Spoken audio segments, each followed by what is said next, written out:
Hello everyone, Radhe Krishna. Welcome to episode 21 of ભૂખ લગી ક્યાં. તો આજે આપણે બનાવવાનું છે ખીચું. ચાલો રેસીપી શરૂ કરીએ. ખીચું બનાવવા માટે સૌથી પહેલાં તો મેં આ ચોખાનો લોટ લીધો છે 1 વાટકી જેટલો.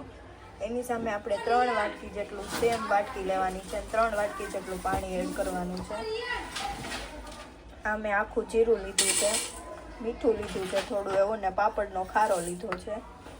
1 વાટકી જેટલા મેં લીલા ધાણા લીધા છે, અડધી વાટકી જેટલા લીલા તીખા મરચાં લીધા છે અને થોડો એવો અજમા લીધા છે.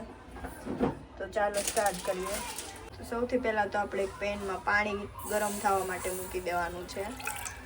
જે પ્રમાણે કીધું એમ 3 વાટકા આપણે પાણી એડ કરવાનું છે.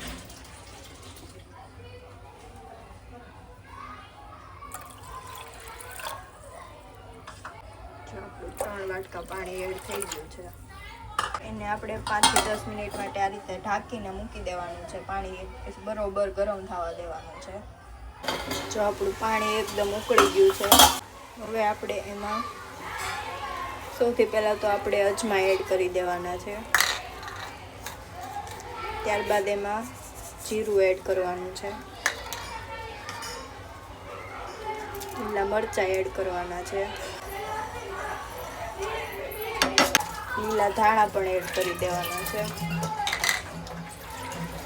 અને આપણે વેલણની મદદથી હલાવવાનું છે. ચમચો લઈ શકો પણ વેલણ બગાડવાનું જોઈએ એટલે વેલણથી જ હલાવી નાખવાનું. અને હવે આપણે જે મીઠું અને ખારો લીધો તો એ એડ કરી દેવાનો છે. હવે આપણે આમાં લોટ એડ કરી દેવાનો છે. હલાવતું જવાનું છે ને એડ કરવાનું છે.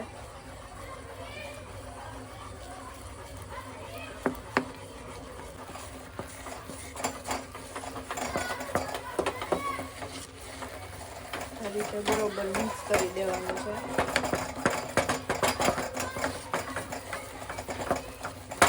લોટ પછી પાણીની જરૂર પૂરતો જ નાખવાનો. આપણે લીધો છે તો બધો જ નહીં નાખી દેવાનો. આ રીતે એટલું ઓલું થાય પછી લોટ વધે તો રહેવા દેવાનું. હવે આપણે ખીચુંને 2 થી 3 મિનિટ માટે આવી રીતે બફાવા દેવાનું છે. ઢાંકીને મૂકી દેવાનું છે. સ્લો ફ્લેમ રાખી છે મેં. તો જો 3 મિનિટ થઈ ગઈ છે. હવે આપણે ગેસની ફ્લેમ બંધ કરી દેવાની છે અને નીચે ઉતારીને આપણે હવે તવેથાની મદદથી આને હલાવવાનું છે. આનાથી ઢીલું ખાવું હોય તો તમારે થોડુંક એવું ગરમ પાણી પછી એડ કરી દેવાનું છે.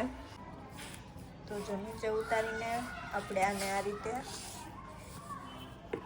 પછી હલાવીશ સરખું ફોન મૂકીને. આને તવેથાની મદદથી હલાવી લેવાનું છે. તો જો આપણું ગરમા ગરમ ખીચું રેડી થઈ ગયું છે. હવે આપણે એને સર્વ કરી લેશું. જો આપણું ખીચું રેડી થઈ ગયું છે. હવે આપણે એમાં ઉપરથી થોડું તેલ એડ કરી દેવાનું છે.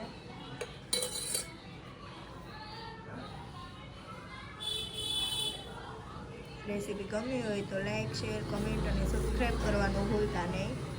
રાધે કૃષ્ણ.